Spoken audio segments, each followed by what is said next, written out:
जय हिंद दोस्तों, मैं हूं आपका दोस्त केबी और आज के इस वीडियो में हम 20 जनवरी 2021 को आरआरबी एनटीपीसी का जो एग्जाम हुआ है उसके पहले शिफ्ट में पूछे गए जीके और करंट अफेयर के प्रश्नों को डिस्कस करेंगे।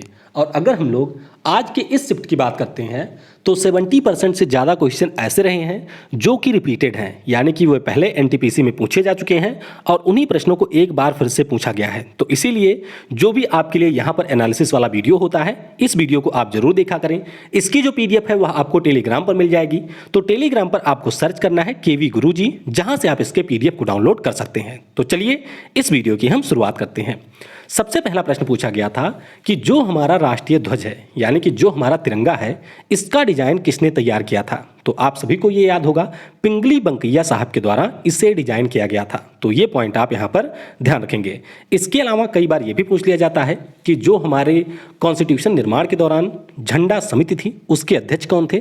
तो डॉक्टर राजेंद्र प्रसाद, यानी कि जो हमारे पहले राष्ट्रपति हैं, वे इसके अध्यक्ष थे। अनुपात पूछा जाता है कि लंबाई और चौड़ाई का अनुपात क्या है? तो ये आपको ध्यान रखना है कि 3:2 का यहाँ पर रेशियो होता है। और संविधान सभा के द्वारा 22 जुलाई 1947 को जो हमारा वर्तमान में राष्ट्रीय ध्वज है इसको मंजूरी दिया गया था। तो ये आप देख सकते हैं किस प्रकार से हमारे राष्ट्रीय ध्वज का इतिहास रहा है। तो इस समय हमारा राष्ट्रीय ध्वज ये वाला है। और कई बार ये भी पूछा गया है कि जो हमारा राष्ट्रीय ध्वज है पहली बार उसको किसी अन्य देश में किसने फहराया था? तो ये फहराया था मैडम भिकाजी कामा ने। कहाँ पर? जर्मनी के स्टटगार्ड में। तो ये आपको ध्यान रखना है कि सबसे पहली बार उन्हीं के द्वारा फहराया गया था और जो ध्वज उन्होंने फहराया था उसका डिजाइन कुछ इस प्रकार से था।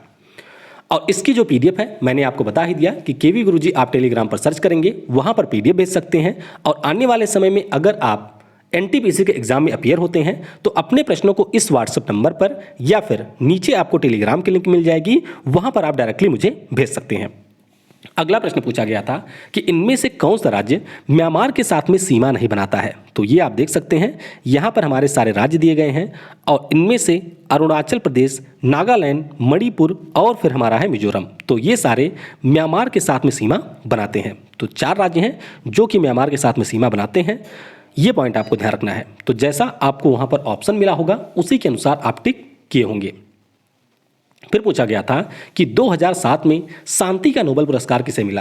तो शांति में नोबेल पुरस्कार आपके लिए काफ़ी ज़्यादा महत्वपूर्ण है, क्योंकि जो भी इससे पहले एग्जाम हुए हैं उनमें सबसे ज़्यादा शांति के नोबेल पुरस्कार से प्रश्न पूछा गया है। तो ध्यान रखिएगा 2007 में ये मिला था आईपीसीसी को। किसे? आईपीसीसी को ये मिला था और इसीलिए शायद ये प्रश्न पूछा भी गया है। तो आईपीसीसी की अगर हम लोग बात करते हैं तो इसका पूरा नाम है international panel on climate change.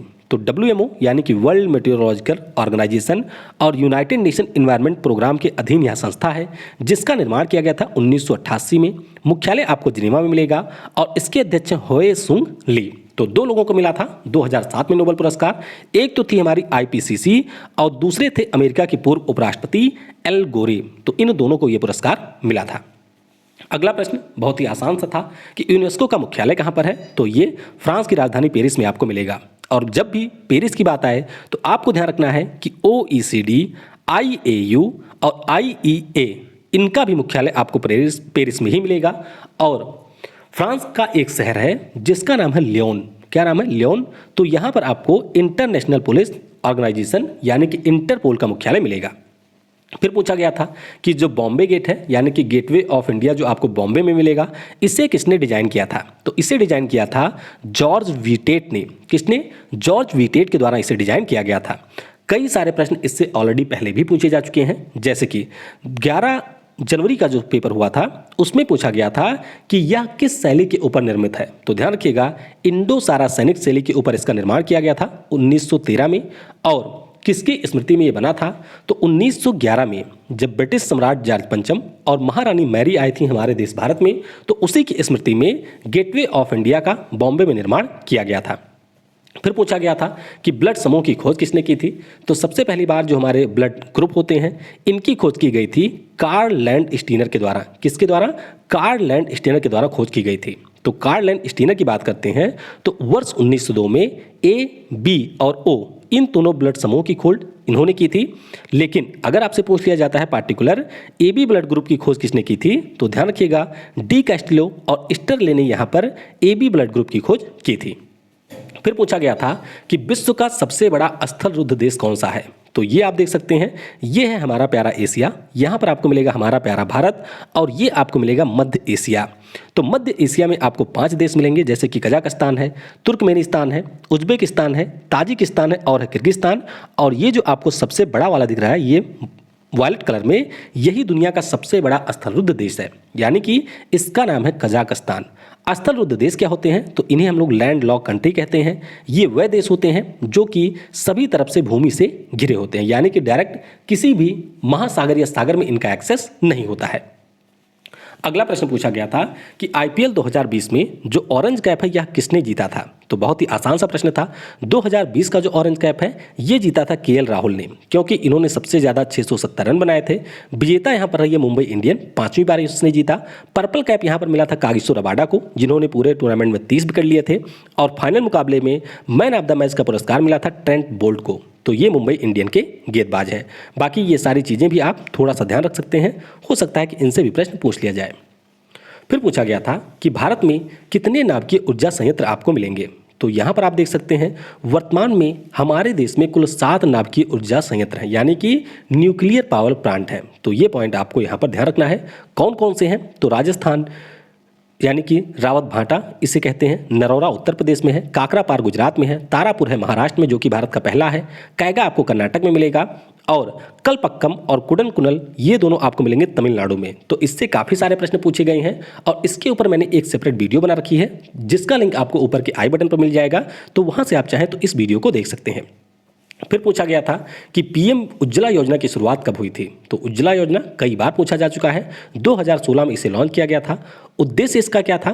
तो इसका उद्देश्य था कि हमारे देश में जो भी बीपीएल कैटेगरी की महिलाएं हैं उनको यहाँ पर गैस कनेक्शन दिया जाए। तो 5 करोड़ का टारगेट यहाँ पर शुरुआत में रखा गया था और पीएम मोदी के द्वारा उत्तर प्रदेश के बलिया जिले से इसकी शुरुआत की गई थी। फिर पूछा गया था कि WW का पूरा नाम क्या है। तो वर्ल्ड वाइड वेब, ये आप सभी को पता ही होगा। किडनी स्टोन में जो आपका स्टोन पाया जाता है उसे हम लोग कहते क्या है? तो इसे कहा जाता है कैल्शियम ऑक्सलेट। क्या कहते हैं? इसे हम लोग कैल्शियम ऑक्सलेट के नाम से जानते हैं। फिर पूछा गया था कि अक्टूबर 2020 तक आरबीआई के गवर्नर कौन थे। तो शक्तिकांत दास जो कि आरबीआई के 25वें नंबर के गवर्नर हैं, वही अक्टूबर 2020 तक भी हमारे यहाँ के गवर्नर थे। 25वें नंबर के हैं, ये आप ध्यान रखेंगे। पहले गवर्नर कौन थे? तो पहले गवर्नर थे ऑसबोर्न स्मिथ। कौन थे? ऑसबोर्न स्मिथ थे। पहले भारतीय गवर्नर कौन थे? तो सीडी देशमुख पहले भारतीय गवर्नर थे। आरबीआई की बात करते हैं तो 1 अप्रैल 1935 को इसकी स्थापना हुई थी। जब हमारे यहाँ पर नोटबंदी हुआ था उस समय उर्जित पटेल इसके गवर्नर थे। ये प्रश्न ऑलरेडी पूछा जा चुका है। और बात करते हैं इसके उप गवर्नर कौन है। तो 4 उप गवर्नर होते हैं। MK जैन हैं, BP कानूनगो हैं, MD पात्रा हैं और अभी नए बने हैं M राजेश्वर राव। फिर पूछा गया था कि इनमें से कौन सा देश ब्रिक्स समूह का सदस्य नहीं है। तो बहुत ही आसान सा प्रश्न था। ब्रिक्स यानी कि आपका हो गया ब्राजील, रूस, इंडिया, चाइना और साउथ अफ्रीका। साउथ अफ्रीका इसमें सबसे बाद यानी कि 2010 में ऐड हुआ था। तो ये पॉइंट भी आपको ध्यान रखना है कि कुल 5 इसमें सदस्य देश हैं। फिर पूछा गया था कि श्रीलंका के राष्ट्रपति कौन है। तो गोटबाया राजपक्षे श्रीलंका के हैं राष्ट्रपति। तो आसान सा ही प्रश्न था। श्रीलंका की अगर हम लोग बात करते हैं तो इसकी राजधानी आपको श्री जयवर्धनेपुरे कोट्टे में मिलेगी। मुद्रा यहाँ की है रुपया। तो राष्ट्रपति हैं गोटबाया राजपक्षे और इन्हीं के भाई हैं महिंद्रा राजपक्षे जो कि यहाँ के हैं PM। अब राजधानी की बात हुई है तो आपको ध्यान रखना है कि जो प्रशासनिक राजधानी है श्रीलंका की वह आपको श्री जयवर्धनेपुरे कोट्टे में मिलेगी, लेकिन यहाँ की एक कॉमर्शियल कैपिटल भी है, यानी कि एक वाणिज्यिक राजधानी भी है और वह राजधानी आपको मिलेगी कोलंबो में।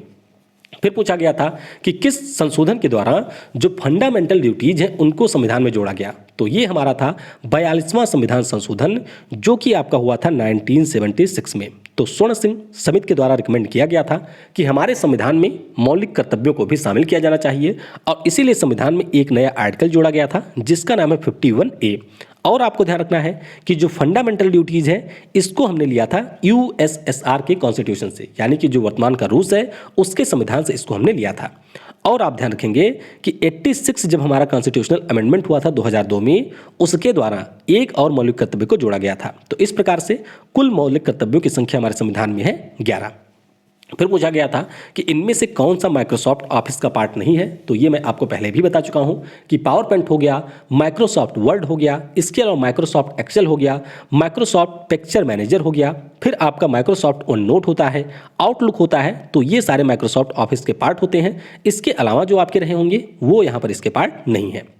फिर पूछा गया था कि जो हमारा अटलांटिक महासागर है और जो हमारा प्रशांत महासागर है उसको जोड़ने वाले जल डमरू मध्य को क्या कहते हैं, तो आपको याद होगा ये हमारा है उत्तरी अमेरिका, यहाँ पर नीचे आपको मिलेगा दक्षिणी अमेरिका और बीच से हमारे गुजरती है पनामा कैनल।